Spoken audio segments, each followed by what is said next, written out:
হঠাৎ করে অন্য একটি জায়গায় এসে আমি বড় একটি কই মাছ পেয়ে যাই। আলহামদুলিল্লাহ, দেখতে পাচ্ছেন কত একটি বড় কই।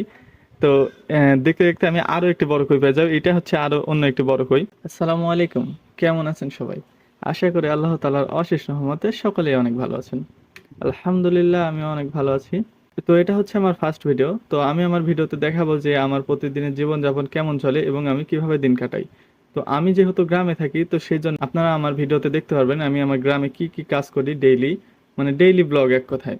তো আজকে সকাল সকাল চলে আসছি আমার ধানের জমিতে নিড়ানি দিতে, কারণ আমার ধানের জমিটাতে অনেক পরিমাণে আগাছা জন্মে গেছে। আর আপনারা ভালো করেই জানেন যে যদি জমিতে যদি আগাছা জন্মে যায় তাহলে ফসল ভালো হয় না। তো দেখতেই পাচ্ছেন কত পরিমাণে আগাছা। তো এই আগাছাগুলো হাত দিয়ে তুলে অথবা কাঁচি দিয়ে কেটে তুলে দিতে হবে, যেন ধানের গোড়াটা পরিষ্কার থাকে, তাহলে পোকামাকড় কম হবে এবং ধানগুলোও ভালো হবে ইনশাআল্লাহ তাআলা, যদি আল্লাহ চায়। তো আমি এই ধানের জমি নিড়াচ্ছিলাম। তো এই আগাছা পরিষ্কার করতে করতে দেখতেই পাচ্ছেন কতগুলো আগাছা হয়ে গেল অল্প একটু জায়গার মধ্যেই। তো এই পুরা জমিটা পরিষ্কার করতে আমার অনেক দিন সময় লাগবে। আমি গত 2 দিন এসে পরিষ্কার করছি। তো আজকে আবার চলে এসেছি। আজকে ছিল প্রচুর গরম, তো হঠাৎ করেই আমার হাতটি কেটে যায় আগাছা পরিষ্কার করতে করতে, অল্প একটু কেটে গেছিল। তো ভাবলাম সকাল 9টা বাজে আর প্রচুর গরম পড়ছে, তো কিছুক্ষণ বসে রেস্ট নেওয়া যাক। তো রেস্ট নেওয়ার জন্য আমি পানি আনতে চলে গেছিলাম। আমার জমির পাশে একটি কল আছে, তো ওখান থেকে আমি গিয়ে পানি নিয়ে চলে আসলাম। আর আলহামদুলিল্লাহ পানিটুকু অনেক বেশি ঠান্ডা ছিল। তো পানি নিয়ে চলে আসতেছিলাম এবং দেখতেই পাচ্ছেন যে কত পরিমাণে আজকে গরম পড়তেছে। মেবি কত ডিগ্রি সেলসিয়াস আল্লাহ তাআলাই ভালো জানেন, কিন্তু মাঠের মধ্যে থাকা একদমই যাচ্ছে না। এখন বাজে মাত্র সকাল 9টা। তো আমি পানি নিয়ে একটি আমার দিঘি আছে আমার জমির পাশে, তো এই দিঘির পাড়ে বসে পানি খাচ্ছিলাম এবং রেস্ট নিচ্ছিলাম। তো তারপরে আমি আবার জমিতে নেমে যাই এবং জমির আগাছাগুলো পরিষ্কার করতে থাকি। এরপরে প্রায় সকাল 11টা বেজে যায় এবং এত পরিমাণে গরম পড়তেছিল যে এখানে বসে থাকা প্রায় অসম্ভব হয়ে গেছিল। তো আমি সেজন্য বাড়ির উদ্দেশ্যে রওনা দিলাম যে এত গরমে আর কাজ করা আমার দ্বারা পসিবল না। যেহেতু প্রচুর পরিমাণে গরম পড়তেছিল তাই আমি জমি থেকে চলে আসি। তো দেখতেই পাচ্ছেন আজকে অনেক গরম। তো যাই হোক, আমি চলে যাচ্ছিলাম বাসার পথে এবং বাসার পথে যাওয়ার সময় হঠাৎ করে দেখতে পেলাম পিঁপড়ার বাসা।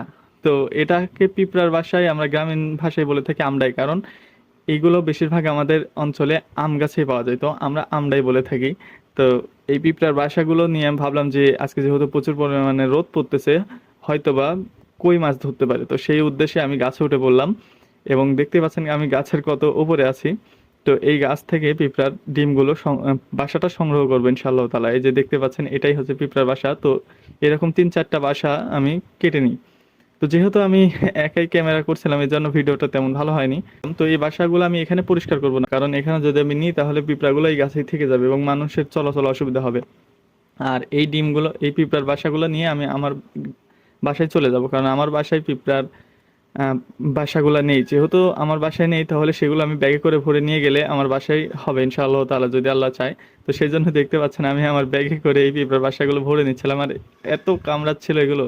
তো ব্যাগের মধ্যে ভরে নেওয়ার পরে বাসায় চলে আসি। তো বাসায় এসে আমার ছোনো মনুগুলো বসেছিল। তো একটার নাম ছোনো, একটার নাম মনু।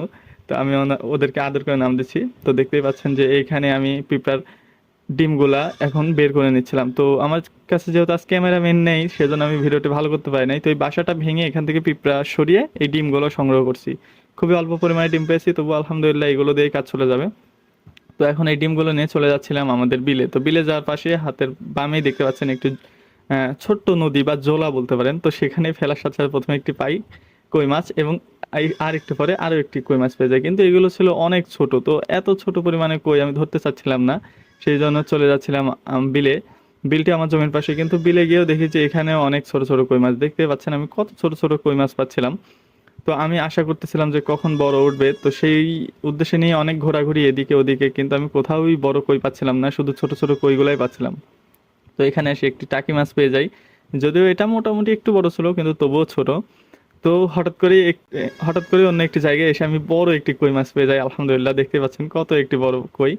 তো দেখতে দেখতে আমি আরো একটি বড় কই পেয়ে যাই। এটা হচ্ছে আরো অন্য একটি বড় কই। তো এইভাবে মাছ ধরতে হতে প্রায় সন্ধ্যার মতন হয়ে গেছিল এবং আসরের নামাজটা আমার মাঠের মধ্যেই পড়া লাগছে। তো নামাজ পড়ে মাছ ধরে আবার বাসার দিকে রওনা দিচ্ছিলাম, যেহেতু সন্ধ্যা হয়ে যাচ্ছিল। তো দেখাবো বাসায় গিয়ে যে আপনাদেরকে আজকে কতটুকু মাছ পেলাম। তো বাসায় ফেরার পথে আবার সেই জলাতে একবার ফেলাম এবং এখানে আমি আরো একটি মাছ পেয়ে যাই। তো দেখতে পাচ্ছেন আলহামদুলিল্লাহ আমি অনেকগুলা মাছে পেয়েছি।